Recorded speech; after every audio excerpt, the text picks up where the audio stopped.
Morrie's Ford is out here today with the all-new 2016 Ford Explorer. What I'd like to do is show you around the interior of the vehicle, some of the stuff outside, and then do a driving review.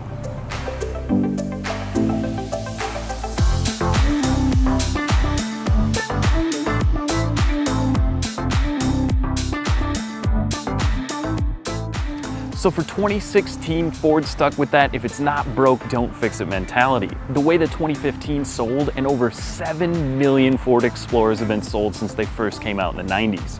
From there, things that have changed are gonna be this front half of the vehicle. You can get the LED lights up front, you can get different wheel designs. On the inside, this one is the 6-passenger. That's gonna be 2 bucket seats that are a 60-40 split, and then 2 other seats in the rear, which are a 50-50 split.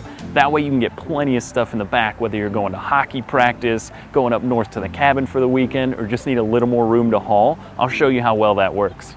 So talking about that rear cargo space again, it is a power liftgate. The cool thing is, once you find a height that you like, you press and hold the power liftgate button on the back and it'll go exactly to that height every time. From there, folding the seats down is just 2 simple steps. Pull the red cord to fold that seat straight down, pull the black one next to it, and then you just pull it right towards you, and it's gonna give you that flat space for plenty of room in the back.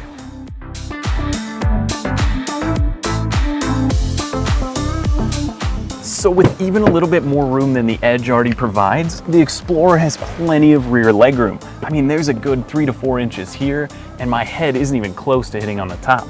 This one does have that dual panel moonroof, which also looks really nice. You get that shade open, you get all the natural light coming in, and really opens up the back of this car. So this particular one is the 3.6 liter V6. This is the preferred option if you are going to be towing a little bit more, but that being said, for the 15, there was a 2.0 EcoBoost. Now they've bumped that up to the 2.3 liter 4-cylinder, and that way you can actually tow a little bit with that vehicle. This one is gonna get up and go a little bit more, where the 4-cylinder would get you a little better fuel economy. It's similar to the 2015. It seems even a little softer to me though once behind the wheel, but we can get more into that later for the driving review.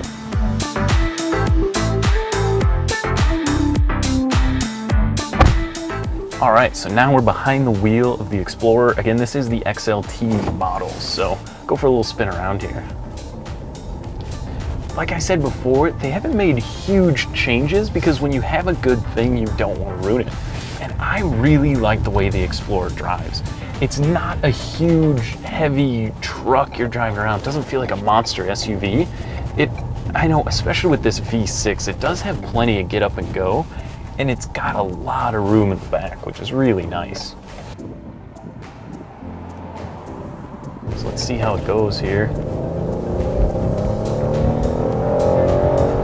I mean, day-to-day driving, that's plenty of power out of the V6. This one does have that tow package as well, so if you do need that, you can always kick in, I mean, plenty of towing capacity for a small boat or your trailer with a few things on there. And you know, these do tow pretty well. I know some people that have had these, pulled a trailer, and said it pulls great down the road. It's not all over the place and it doesn't feel underpowered, so it's certainly a good thing. As far as day-to-day comfort, you know, these seats and the armrest, that's always been a thing for me, is that some of the other brands, you don't get a comfortable rest here. Your elbow's kind of odd, but you get more than enough space on both sides to sit comfortably. I'm about 6'1", and I fit very well in this car. The steering wheel is well adjusted. The backrest is really comfortable with these seats too. And then with the steering wheel, so talking about that, basically each side is controlled on the steering wheel. So you have a left, kind of a joystick almost, and a right. And once you're in this car for about a week, you'll have it all figured out. It's voice navigation. You can stream your Bluetooth with your phone and your music through there. And the system gives you all these really cool displays where it's going to tell you your fuel economy, all that good stuff is nicely laid out right on the dash. So this one, I mean, even more than the 15, is really quiet inside. I mean, you can hear over these bumps and over this like road that's not the greatest road we're on right now, and you get, I mean, barely any tire noise at all. One of the other things that's kind of neat is this little adjustment down here. So right now we're in the standard mode. You have a snow mode, sand mode as well. You can just flip it back to normal. If you are ever doing any off-roading, there's a hill descent mode, and that's gonna help you down steep grades to make sure the vehicle is in control at all times. So again, this is the XLT. You can move up to the Sport. You get a little more equipment that way, a few other creature comforts. I mean, this one, it has a lot of similarities like the new Mustang here with the dash. I think it's really cool, almost a retro knob for the heat and air, which is a dual climate control. The heated seats is in here, that Minnesota Essentials package as I call it, but you know, it's good. I think the Explorer, like I said, Ford, don't change anything. This truck is great. There's a reason why they sold 7 million of them since they came out. It's because they're reliable, they're comfortable, there's a ton of room in the back.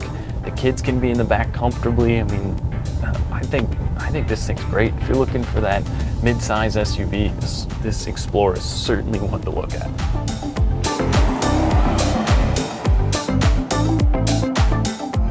On behalf of Morrie's Ford, thank you for watching. To schedule your test drive in the all-new Explorer, call, click, or stop by today.